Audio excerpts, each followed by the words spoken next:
Listen, I've lived in the same quiet little community for so long that the streets feel like an extension of my own living room. The mailman knows my dog's name.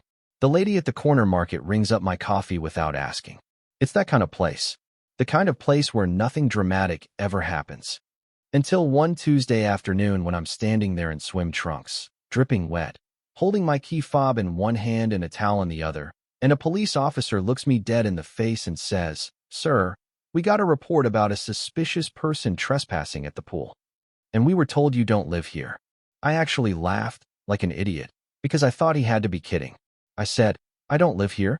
I've been paying dues here since before you could legally rent a car." He didn't laugh.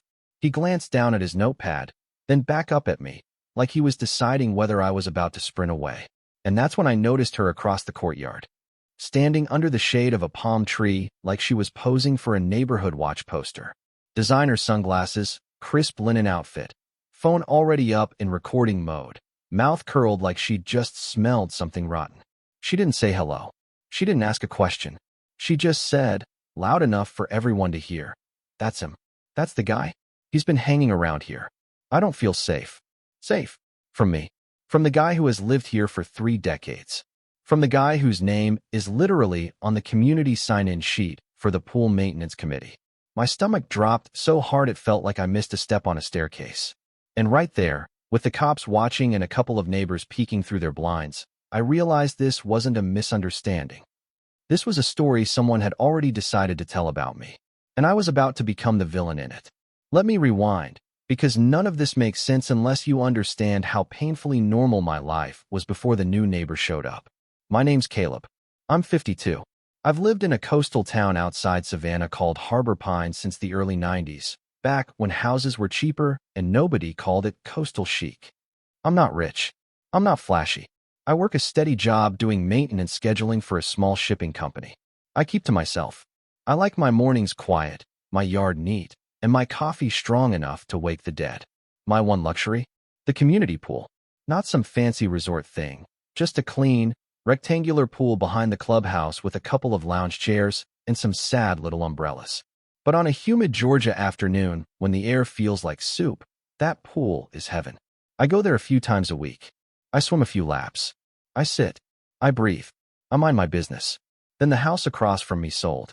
The buyers were a couple from out of state, but within a month the couple was gone and the place was being renovated. Contractors in and out. Dumpsters. Power tools. And then, finally, she moved in. Her name, at least the name she introduced herself with, was Vanessa. And Vanessa didn't move in like a normal human being. She arrived like she was stepping off a magazine cover. A sleek SUV, glossy luggage, a little dog that didn't look like it had ever touched dirt in its life. The first time I saw her, I was watering my front plants. She looked around like she was inspecting a hotel room. So I did what I always do. I walked over, offered a neighborly hello. "Hey, I'm Caleb. I'm right over there. If you need anything, let me know." She gave me this smile that wasn't really a smile. More like a polite warning. "Thanks," she said, and her eyes flicked over me fast. Not in a friendly way, in a calculating way, like she was taking inventory. My work shirt had grease on it, because I'd been under my truck earlier. My hands were dirty, and I could see, plain as day, she'd already decided what category to file me under. "So you do?" "What, exactly?" she asked, dragging the words out like she was trying not to say something rude. "Maintenance scheduling," I said. "Boring stuff." I chuckled, hoping to soften the vibe. She didn't chuckle back. Instead, she nodded slowly and said, "Right. Okay. Well, just so you know, I'm very private. I don't love people wandering near my property." I remember blinking like, did she just accuse me of wandering? I literally walked 10 feet to say hi, but I swallowed it. I said, "Totally understand. Welcome to Harbor Pines." She turned away mid-sentence, like the conversation had expired. And as I walked back to my yard, I felt something in my chest tighten. Not fear exactly. More like that old familiar feeling of being judged. The one you think you outgrow, until someone brings it right back. It started small. Little moments that made me second-guess myself. I'd be walking to my mailbox, and she'd be watching from her window. I'd be trimming my hedges, and she'd suddenly step outside to take a call. Camera angled just so. Once, I went to the community bulletin board to check the pool hours, and there she was, already there. pressing a fresh flyer into place. It read, "Reminder, report suspicious activity. Keep our community safe," in big, bold letters, like we were living in a crime documentary. She caught me reading it and said, sweet as poison, "It's just good to be vigilant, don't you think?" I said, "Sure," and she smiled like she'd scored a point. Then the pool thing happened. A heat wave rolled in, the kind that makes your shirt cling to you the second you step outside. I finished work early, grabbed my towel, and headed to the clubhouse. I scanned my key fob at the gate, same as always. I swam. I sat on the edge, feet in the water, thinking about nothing. Pure peace. Until I heard heels clicking on concrete. Vanessa. She walked in like she owned the place. She didn't get in the water. She didn't even sit. She just stood there staring at me, like she was waiting for me to do something wrong.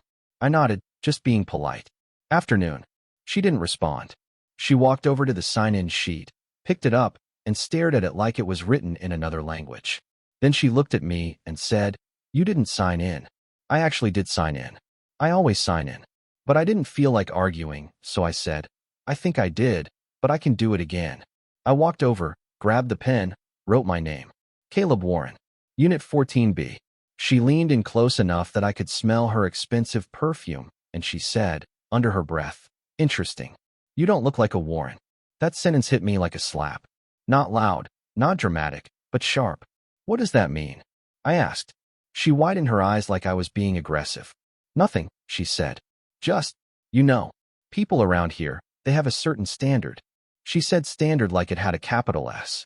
Then she lifted her phone, snapped a picture of the sign-in sheet, and walked out without getting wet. 2 days later, the cops showed up at the pool. 2 uniformed officers, calm but alert. One of them asked to speak with the individual matching my description, which is a wild thing to hear when you're literally just sitting there drying off. They asked for ID. They asked if I lived in the community. I pointed to the gate, the fob system, the sign-in sheet. I even offered to show them my address on my phone bill. The younger officer looked embarrassed, like he could tell this was nonsense. The older one kept it professional, but I could see the annoyance in his eyes. And then Vanessa appeared, right on cue, hovering behind them like a director on a set. "I saw him," she said. "He was here before. He's been watching people. I think he's homeless. Maybe squatting somewhere." Homeless. That word did something to me. Because it wasn't just an insult. It was a permission slip. A way for her to treat me like I didn't belong anywhere. Like I didn't deserve the same respect as everyone else. I said, louder than I meant to, "Ma'am, I live here. I've lived here longer than you've been here." She tilted her head. "Then prove it," she said, and she smiled again. I did prove it. I showed my ID. I showed my HOA account portal on my phone with my name and unit number. The officers nodded, apologized, and started to leave. But Vanessa wasn't done. She raised her voice so the whole pool area could hear. "So that's it? You're just going to let him stay? What if he's lying? What if he's dangerous?" Dangerous? Me. The guy with sunscreen on his nose and a towel around his waist. One officer turned to her and said, firmly, "Ma'am, he's a resident. He has access. If you keep making false reports, that becomes an issue." She stiffened like she wasn't used to being corrected. But she backed off with a little shrug that said, "Fine for now." I wish I could say that ended it. It didn't. That's when the rumor phase started. You know how it goes in a small community. It's never one big announcement. It's a drip, a whisper, a look. I noticed neighbors who used to wave at me suddenly watching me longer than normal. People stopped making eye contact at the mailbox. One lady I'd chatted with for years clutched her purse when I walked by like I was a stranger. And then I saw it. A post on the community Facebook group. A blurry photo of me walking near the clubhouse with the caption, "Has anyone seen this man around lately? Please be aware." No name. Just this man. Like I was a wildlife sighting. My hands were shaking when I scrolled. Comments underneath. "I've seen him too. He makes me uncomfortable. Call security." And then Vanessa, right there in the comments, acting like a hero. "I'm just trying to protect us. You can never be too careful." That night, I didn't sleep. Because suddenly my normal life had become evidence. Every time I took out the trash, I wondered who was watching. Every time I walked my dog, I wondered if someone was filming. I started staying inside more, which is ironic. Because the more you hide, the guiltier you look to people already suspicious. The breaking point came on a Saturday morning. I heard rustling outside my back fence. I walked out, and there she was in my yard. My yard.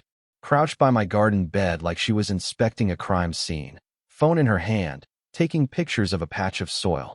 I just stood there for a second, trying to process the audacity. Then I said, "Vanessa, what are you doing?" She didn't even flinch. She stood up slowly like she wanted the moment to feel powerful. "Documenting," she said. "Your property is neglected. It affects the community's image." I laughed. I couldn't help it. Neglected? I mow twice a week. She shrugged. "It's not just mowing. It's the vibe. It looks transient." Again with that word. Like I was passing through my own life. "Get out of my yard," I said. My voice was steady, but my jaw was tight. She took one step closer, eyes narrowed. "Don't speak to me like that," she snapped. "I have every right to be concerned." "No," I said. "You have every right to stay on your side of the fence." She smirked, lifted her phone, and said, "Smile. This is going to the board." Then she turned and walked out through my side gate like she'd done it 100 times. That's when I stopped trying to be the nice guy. Because being quiet wasn't keeping me safe. It was making me an easy target. On Monday, I called an attorney. Not a dramatic, sue everybody type. Just someone who deals with harassment and defamation. The attorney listened, asked questions, and then said something that snapped me into focus. "Caleb, you need proof. Not feelings. Proof. Cameras. Screenshots. Witnesses." So I got serious. I asked my neighbor, Mr. Delgado, if his security camera caught my backyard gate. He's the kind of guy who always has a project going, always tinkering. He pulled up footage and we watched it together. There she was, entering my yard. Not once. Not twice. Multiple times. Sometimes early. Sometimes late. Once she even leaned toward my back windows like she was trying to see inside. In one clip, she picked up a loose board by my flower bed and moved it, then took a picture like she was staging the scene. I felt sick watching it. Not just angry. Violated. Like my home wasn't mine anymore. We took screenshots. I printed them. I saved the Facebook posts. I logged every incident with dates and times. I requested the police report from the pool call. And I talked to people I trusted, the ones who still looked me in the eye.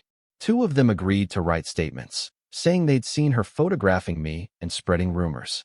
Then my attorney sent a formal letter to the HOA board and to Vanessa. A cease and desist. It outlined the false reports, the trespassing, the public posts, the damage to my reputation. I didn't want revenge. I wanted it to stop. Vanessa responded the way people like her always respond when consequences show up. She played the victim. She told the board she felt threatened. She claimed she was being harassed because I confronted her for trespassing on my own property. She even tried to frame it as a community safety issue. So we filed in court for an injunction, and we included everything. Footage, screenshots, statements, police documentation. The hearing was a couple weeks later. I walked into that courtroom feeling like my whole life was on trial. Vanessa walked in like she was attending a brunch. Perfect hair, perfect outfit, that same smug expression. She didn't look at me like a neighbor. She looked at me like a problem she expected to be removed. When it was our turn, my attorney presented the footage. The judge watched silently as Vanessa appeared on screen stepping into my yard, peering toward my windows, staging photos. Then my attorney showed the Facebook post. The comments. The insinuations. The pattern. Vanessa's face tightened. Her attorney tried to argue it was concerned reporting. The judge raised a hand and said, "Concern does not authorize trespass." Then Vanessa spoke. She said she was just trying to maintain standards. She said she didn't feel safe. She implied I was not who I said I was. And the judge, without raising her voice, basically dismantled her. "Ma'am," she said, "feelings are not facts. And you do not get to manufacture a narrative about someone because they do not fit your personal image of belonging." I swear, in that moment, I felt my spine straighten. Like my body finally remembered it deserved to stand tall. The judge granted the injunction. Vanessa was ordered to stop posting about me, stop contacting me, stop entering my property, and stop making false reports. She was also ordered to remove the posts and pay my legal costs. Not a dramatic movie ending, but real-world satisfying.